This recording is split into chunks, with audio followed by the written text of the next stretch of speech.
Hi everyone, I'm Irene. Thanks for joining me. Today I'm going to be talking about driving in Jamaica.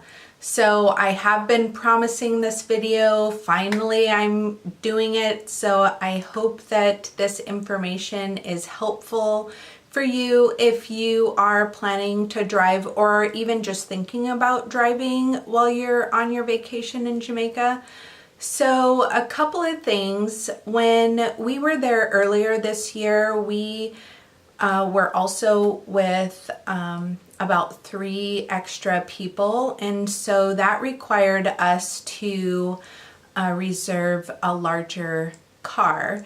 So I think if you are considering driving in Jamaica, then obviously you are going to be thinking about the number of people that you're going to be driving with. So the smaller cars are less expensive. I think probably most of us know that. Since we had 7 people with us, then we needed to rent a minivan. And if you're not used to driving a minivan, it takes a little bit of getting used to. But in general, if you are going to be renting a larger vehicle, you want to make your reservation well in advance, because we found out that they have a limited number of minivans available. So I think generally they keep a large stock of smaller cars. So if you have the compact cars that you are in need of, then you should have no problem. If you need a larger vehicle like we did, then you want to make your reservation well in advance. And you can do that through just general search engines. So whatever search engine you choose, whether that be Kayak or Expedia or what are the other ones? There are a number of them. Whichever one you choose, then it's pretty much the same process. And I think most of them don't require that you actually pay for the vehicle. It's just a reservation. I think maybe the only exception that I recall just right off the bat is perhaps Hotwire. If you use Hotwire, I believe that one you need to pay in advance, but if you use one of the other search engines, then you just make your reservation. You don't pay until you get there, which I kind of like that system. So we made our reservation well in advance, and the reason why I'm bringing that up is because I'm the type of person that likes to keep checking back to see if the price reduces over time, and then I will change my reservation in order to get the less expensive rate.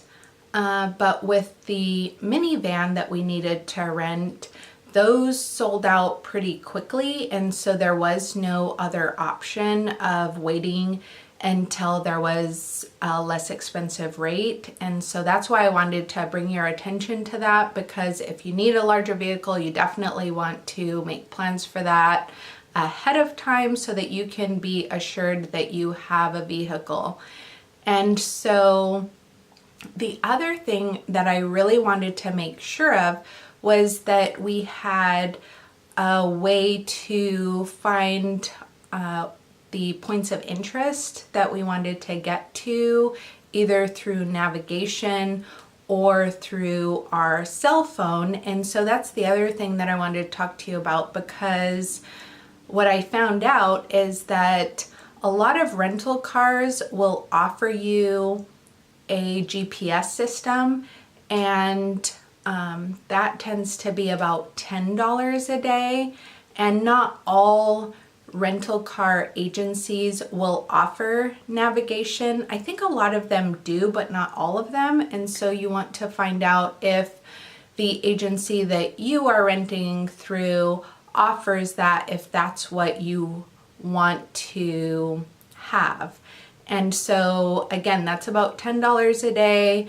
What we did was get a SIM card for our cell phone so that we can use so that we would be able to use the navigation app on our cell phone. And so I do also have another video on my channel about using your cell phone in Jamaica, which tells you how to get a SIM card. So if you are interested in that information, please check out that video. And so the reason why we chose the SIM card is because it turned out to be less expensive. We were spending about 2.5 weeks in Jamaica, and using the SIM card and their cell phone service ended up being about, oh gosh, I want to say $30 or less for our entire trip. And so again, if you're interested in that information, please check out that video. But since we were there for 2.5 weeks, the $10 a day would have wound up being a lot more than we spent on just getting a SIM card. So you want to also factor in how long you're going to be there to help you make your decision on whether you want to get the navigation through the rental car service or if you want to get your own SIM card. But obviously, we also, I don't know if it's obvious, but we also chose to go the SIM card route because we wanted to be able to use our cell phone for other reasons. We wanted to be able to call local places and also back home while we were there. And we also wanted to be able to use the internet. So not all places have free Wi-Fi. So if you want free Wi-Fi, or if you want Wi-Fi in general, you might want to consider having a SIM card. So there are a few benefits in opting for the SIM card. So once you get your either navigation or your SIM card, then you've also made your reservations, I'm assuming, and then you get to the airport, which is where you pick up your rental car.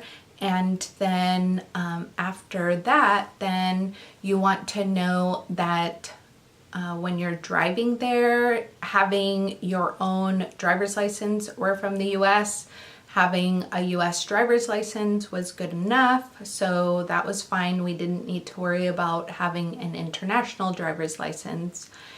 And then as far as car insurance, through certain credit cards, they offer rental car insurance. So there's a couple of things here. One is that you will want to check with whatever car insurance you have back at home to see if they cover rental cars in the Caribbean. So if they do, then fantastic. You can go with that insurance. If they don't, you will want to call your credit card to see if that's a benefit that is offered through your credit card. And if not, then you will want to definitely get full coverage through the rental car agency that you are using. And so I recommend full coverage because the driving conditions there are very challenging, to say the least. So I will speak more about that in a minute. So once you determine if you are going to be using the car insurance through either your credit card or your car insurance back at home, whatever car insurance agency you are using for the car that you have at like your own personal car, or if you want to use the rental car insurance. So those are your three options that I know of. If there are other options, please let us know in the comments below so that we can help each other. But as far as I know, those are the only options. So you have your car, that's all set up. Let's say you pick it up at the airport, which is what we generally do. then you will want to note that driving there for us is a bit different, because in the US we drive on the right hand side of the road. In Jamaica, they drive on the left side of the road. So that takes a little bit of adjustment every time we're there. And then obviously when you go around roundabouts, that's the same. You are entering on the left. And so I bring that up because if you've seen our Jamaica Q&A, you know that we were pulled over because we entered the wrong side of the roundabout. So please be aware of that. And then the other thing is that you will want to be aware that there are a lot of potholes there, and those can sometimes be very large, so please watch out for those. The roads tend to be very narrow, and it seems like not a lot of people adhere to the driving rules that we have in the US. So I don't exactly know what the driving rules are in Jamaica, but since there are very narrow roads, sometimes people will want to pass you, and they will do that even when there's oncoming traffic. So on a very narrow road that seems to me like it only fits maybe 2 cars, somebody might choose to pass you, and you will actually need to try to get over as much as you can on the shoulders of the road to try to give them space. And so that can be a little bit anxiety provoking. I don't know if it's anxiety provoking for other people, but it definitely is for me. And I think in general, driving in Jamaica tends to be maybe something that I don't look forward to, or that is my least favorite thing about Jamaica.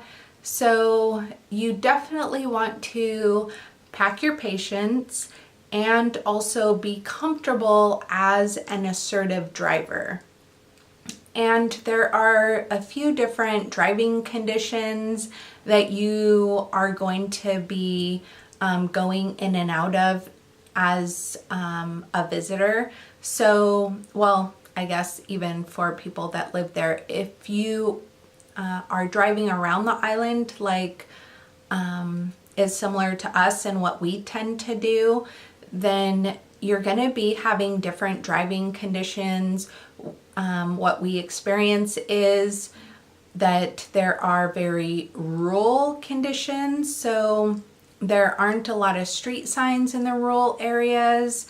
There can be some stray dogs that you're navigating, some farm animals like goats, sometimes cows that are walking across the road, and then even pedestrians. So you want to make sure that you're very alert when you're driving there. And then also, if you are going to be driving in the evening after it gets dark, then there might not always be well-lit roads. And so you definitely want to be aware of your surroundings. Know that since the temperature gets a bit high in the daytime, a lot of people are out in the evening, which is different for us in the US because we don't have that experience, or at least I don't live in a big urban area. So I'm speaking from my background, and I don't encounter a lot of people out on the road in the evening. And so in Jamaica, it was our experience was that there are a lot of people walking around in the evening when it is a little bit cooler and the roads aren't very lit. And so you definitely want to be aware of that. And then with the potholes and the narrow roads and the lack of street signs, especially in the rural areas, it took us a bit longer to find where we wanted to go because of those things. We drove a lot slower. We had to stop and ask directions several times. And even using our navigation on our cell phone, we had to do those things, but it was definitely less frequent than when we weren't using our navigation. And so for past trips, when we weren't using navigation, we were using like the physical maps to get around, then it was definitely more challenging and added a lot more time to our travel when we were driving around. So this time it was a huge relief actually having the ability to use our navigation. So that was so much easier. I definitely recommend that you do that. And then also you want your co-pilot to be keeping an eye on the navigation, because a few times Siri or the voice that pops up or gives you directions was telling us to take a turn or to go down a path that didn't make sense for us to go on. And so it was nice that I was able to look at the map, the navigation app, to see that they were giving us wrong directions. And so my husband drives when we are there, and I'm usually the co-pilot. So I'm in the passenger seat keeping track of either the physical map or in this last scenario, the cell phone, and keeping an eye on what the directions were so that I could tell him, okay, don't listen to Siri, just listen to me, keep going on this road. So on that navigation app, it will show you, and I'm sure most people are familiar with it because if you're like me, you use it for other reasons back at home. But if you don't have a lot of experience with it, then just keep an eye on it, and you can see the actual map as you're going, and then you can see, okay, it makes sense to just stay on this road, which for us tended to be mostly the road that was along the ocean. So I just was able to give him directions based on that. Anyway, so you guys get the point. The other thing to note is that driving times, so distance between places, might take you a little bit more time just because of the potholes that I've mentioned. And probably sometime along this video, I will insert a couple of clips from our driving experience. So when we were driving in rural areas, we were encountering all of these potholes, and when we were there, we actually noticed a lot of crews that were along our route filling in potholes. So perhaps when you're watching this video, if you drive there, a lot of those potholes have been filled in, so that will make your driving experience probably more pleasurable. And then the other thing is that we noticed, particularly in Ocho Rios, that it was very congested and there seemed to be more lanes than could fit on the road. And so you definitely are gonna want to be aware of that. And so when we were in Ocho Rios, like I said, it was very congested, and we couldn't find a parking spot because there were so many people there. There were a lot of people walking, there were a lot of tourists, there were not a lot of spaces, and so we didn't actually find a space. We had to circle through the town, and then we went out, and we really didn't want to go back in to try to find another spot. So we parked actually in a plaza along the main road, and then we were able to find a place to eat there because it was just way too busy in the town specifically, and we just couldn't find anywhere to park. So that was a main difference. Oh, and the other thing is that our experience in Kingston was very different. The roads were much wider, and we didn't have any trouble finding parking spots anywhere there. So I guess it's just a difference on which city you're going to be visiting, and how much parking and how much congestion is there, because it's definitely not the same everywhere. So that's another thing. And then I have my notes here because I don't want to forget to tell you guys anything. This, like I said, this happens to be something that I tend to be less excited for, and I just want you to know what to expect in case you plan on driving. I don't want to say not to do it because it tends to be the least expensive way to get around the island, especially if you're going to be there for an extended period of time. If you're going to be there for a short amount of time, or if you're going to be mainly in a resort and maybe just venturing out for a couple of days during your visit, then maybe you don't want to rent a car. But if you do want to rent a car, it makes sense for you while you're there, then I definitely want you to be aware of a few things. So let me just check my notes here. Oh, so the other thing that I want you to know, in the US, the emergency call number is 911. In Jamaica, it's 119. So that's definitely something that you want to know. We didn't have to use it, thankfully, but I think it's important information for travelers to know. Also, it's good to have a SIM card when you're there if you need to call your rental car for anything, your rental car agency for anything.